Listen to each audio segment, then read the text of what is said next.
सबसे बड़ा सवाल, क्या बीजेपी की मुहिम से ठंडा पड़ेगा किसान आंदोलन? चर्चा में मेरे साथ विनोद कुमार सोनकर, लोकसभा सांसद हैं बीजेपी के। सबसे पहले विनोद कुमार सोनकर, किसान आंदोलन को साजिश बताना, ये कहना ये तो हाईजैक हो रही है, कितना जायज है? देखिए, कोई बात जब कही जाती है तो बिना कोई आधार के नहीं कही जा सकती। बिना आग के धुआं नहीं होता। जिस तरह से आंदोलन में पोस्टर देखने को मिले और जिस तरह के वहां पे लोग देखे गए और जिस तरह से बार बार किसान के नाम पर इनके एजेंडा बदले हैं, उसके आधार पे आप निश्चित रूप से ये कह सकते हैं कि यह आंदोलन पूरी तरह से किसान नेताओं के हाथ में नहीं है। कुछ लोगों के द्वारा अपना राजनीतिक एजेंडा सेट करने का प्रयास किया जा रहा है। 2014 से लगातार जिस तरह से देश के यशस्वी प्रधानमंत्री जी के नेतृत्व में भारतीय जनता पार्टी को समर्थन मिला है, पूरे देश में कश्मीर से कन्याकुमारी तक, उसको लेके विपक्ष जो हताशा और निराशा की स्थिति में है। तो ये विपक्ष द्वारा भड़काए गए, भरमाए गए किसान है, ये किसान नहीं है, आप ये कह रहे हैं? एजेंडा सेट करना चाहते हैं। मतलब ये किसान नहीं है जो आंदोलन कर रहे हैं, आप ये कह रहे हैं? ये आतंकवादी हैं, टुकड़े टुकड़े गैंग के हो गए। नहीं, मैं ये नहीं कह रहा हूँ। हाँ। इसमें किसान भी है, गैर किसान भी है, और इसका प्रत्यक्ष प्रमाण था जो एनआरसी जिस समय देश में लागू हुई थी, उस समय भी क्या क्या चीजें देखने को मिली, और बाद में उस आंदोलन में कैसे कैसे लोग थे, क्या क्या हुआ, वो देश ने भी देखा और आपके सम्मानित चैनल पे भी लोगों ने देखा है। विनोद कुमार सोनकर, एक तरफ आप किसानों को आतंकवादी, खालिस्तानी, टुकड़े टुकड़े गैंग बता देते हैं, एक तरफ बातचीत भी हो रही है। मतलब ये दोनों चीजें कैसे चल रही हैं साथ में? या तो ये आतंकी है, खालिस्तानी है, ये टुकड़े टुकड़े गैंग है, ये आंदोलन हाईजैक हो चुका है। हाईजैक हो चुका है तो क्यों बात कर रहे हैं इनसे?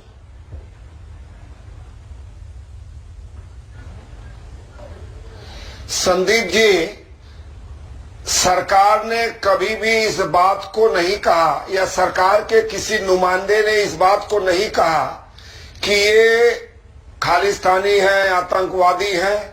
लेकिन इस बात को जो आपके चैनल हो या देश के मीडिया के अन्य चैनल हो, जिस तरह से इस तरह की फोटो देखने को मिली और जिस तरह से किसान नेताओं के नाम पर ये लोग बार बार सरकार से जब जाते हैं, अलग अलग तरह की मांग करते हैं, तो ये लोग खुद ही दिशा भ्रमित हैं।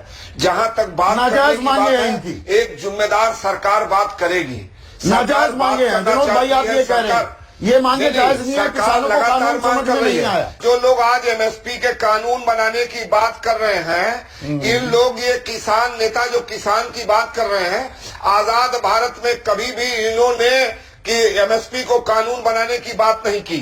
दूसरी बात, सरकार ने इस देश में सबसे पहले स्वामीनाथन आयोग की रिपोर्ट को लागू करने का काम पूरी तरह से लागू नहीं हुई, तो मोदी सरकार अधूरी जानकारी दे रहे हैं आप विनोद भाई। बावजूद ये लोग नहीं, C2+50 हो गया क्या लागू?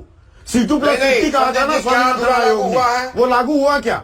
A2+FL हुआ है ना लागू? संदीप जी, मैं वही कह रहा हूँ, सरकार ने लागू करना शुरू किया है और सरकार लगातार लागू कर रही है। नहीं, बिल्कुल, सरकार लगातार फेज वाइज उन चीजों को लागू कर रही है। ये किसान नेता कहाँ थे जब इस देश में लंबे समय से स्वामीनाथन आयोग की रिपोर्ट को ये लागू करवाना छोड़िए, इन लोगों ने मांगा तक नहीं था। विनोद भाई, देश के सबसे मुझे ये बताइए स्वामीनाथन आयोग की रिपोर्ट को लागू करना शुरू किया। धान का समर्थन मूल्य क्या है? 1868 रुपए। कितने में बिक रहा है? 1100 रुपए। मक्का 1850 रुपए बिक रही है, 900 रुपए। कपास 5515 रुपए बिक रही है, 3200 रुपए। मूंग की दाल 7219 रुपए बिक रही है, 4500 रुपए। ये मैं गलत आंकड़े तो नहीं बता रहा। इसी बिचौलियों से बचाने के लिए सरकार ने किसानों को इस बिल के माध्यम से एक और प्लेटफॉर्म दिया है, जिस प्लेटफॉर्म पे किसान चाहे अपना माल, अपनी उपज जाके बेच सकता है। ये जो आप रेट, सरकार का रेट भी है, उससे कम रेट पे जो बिक रहा है, ये बिचौलिए लोग हैं। तो इन कानूनी बिचौलियों जामा को पहना दो सरकार ना, समाप्त यही तो करना मांग है चाहती किसानों की। अगर एमएसपी उसमें को ये लागू समाप्त नहीं होने देना उसकी चाहती। लीगल गारंटी दे दो। क्यों नहीं देते लीगल गारंटी? पेच कहां है? क्या दिक्कत है उसमें? देश का कृषि मंत्री पार्लियामेंट में खड़े होकर कह रहा है कि एमएसपी लागू थी, लागू है, लागू रहेगी। अच्छा। क्या किसी फ्लोर पे दिया गया बयान ये एक प्रकार से सरकार का कमिटमेंट नहीं दोहराता क्या? अच्छा, अगर सरकार केवल न देना होता, अभी भी सरकार ने एमएसपी को आगे बढ़ाने का काम किया है। नहीं देने में दिक्कत क्या है? कानूनी जामा पहनाने में दिक्कत क्या है, ये बताइए ना। बढ़ा रही है कानूनी जामा पहनाने में दिक्कत क्या है विनोद भाई, ये बताइए ना। नहीं, कानूनी जमा पहनाने में कोई दिक्कत नहीं है, लेकिन सरकार का कोई आंदोलन करके सरकार को अगर हाईजैक करना चाहता है तो सरकार नहीं सुनने वाली है। तो विनोद भाई, स्वर्गीय अटल बिहारी वाजपेयी जब जिंदा थे वो क्या कह रहे थे? किसान न्याय के लिए लड़ रहा है, सरकार को चेतावनी दे रहे थे, दमन ना करें, राजनीतिक इसे आंदोलन बनाने की कोशिश ना करें, किसानों की मांग सुने। गलत कह रहे थे अटल बिहारी वाजपेयी। मेरा सब जवाब भी एकदम सीधा है। पूज्य अटल जी एकदम ठीक थे। अच्छा। और उन्हीं के मार्गदर्शन में किसानों के लिए हम लोगों ने एक नहीं अनेक कल्याणकारी योजनाओं को चलाए हैं। और ये तीनों बिल जो हम लाए हैं किसानों को बिचौलियों से मुक्त कराने के लिए लाए हैं। पहली चीज अटल बिहारी वाजपेयी ने जो मैंने वीडियो दिखाई, अटल बिहारी वाजपेयी क्या कहते हैं कि सरकार दाम तय करती है, किसानों को नहीं मिलता है, औने पौने दांव पर अपनी फसलें बेचने को मजबूर होना पड़ता है। इसीलिए मैंने एमएसपी और आज के मौजूदा रेट जिस पर बेच रहे हैं किसान उसका जिक्र किया। और शायद गलत जानकारी नहीं दी ना, शायद क्या कह रहा हूं, बिल्कुल गलत जानकारी नहीं दी। आप उसे कॉन्टेस्ट तो नहीं कर रहे। जो सरकार ने एमएसपी बढ़ाई, ये सरकार लगातार एमएसपी जहां जहां भारतीय जनता पार्टी की सरकारें हैं, एमएसपी बढ़ाने से कुछ नहीं होता। एमएसपी मिल रही है क्या? सवाल ये है विनोद भाई, ये लोग एमएसपी मिल रही है क्या? सवाल ये है। बिल संदीप जी, जहां पर बिल्कुल जहां पर उत्तर प्रदेश में भारतीय जनता पार्टी की सरकार है और उत्तर प्रदेश में जहां भी सरकारें हैं, सीधे हम उनके खाते में पैसा डाल रहे हैं।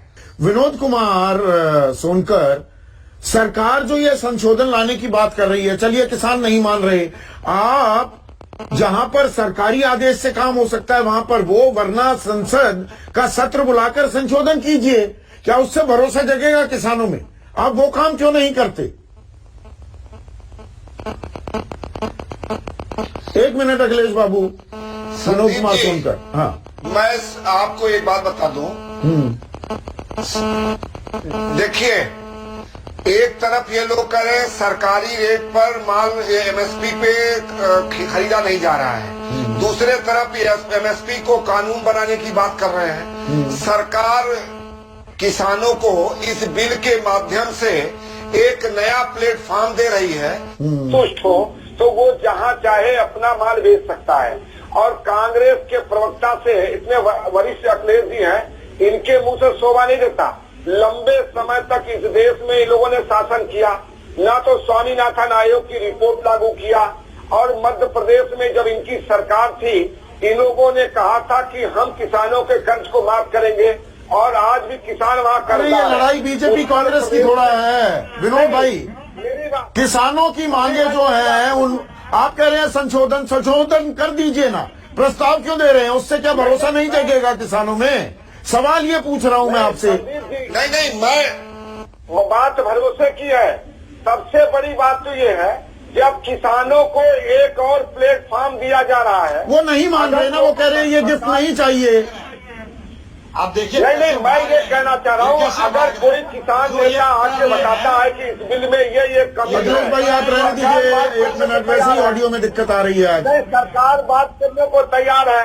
अब अगर कोई ये कहे कि पूरी के पूरी बिल रद्दी है, पूरी के पूरा काला कानून है, सरकार किसानों को एक और अगर प्लेटफॉर्म दे रही है कि अगर किसी ने मांगा ही नहीं, किसी ने मांगा ही नहीं, अध्यादेश ले आते हैं फिर ध्वनि मत से पास करा देते हैं, ऐसी अफरा तफरी क्यों मची हुई थी?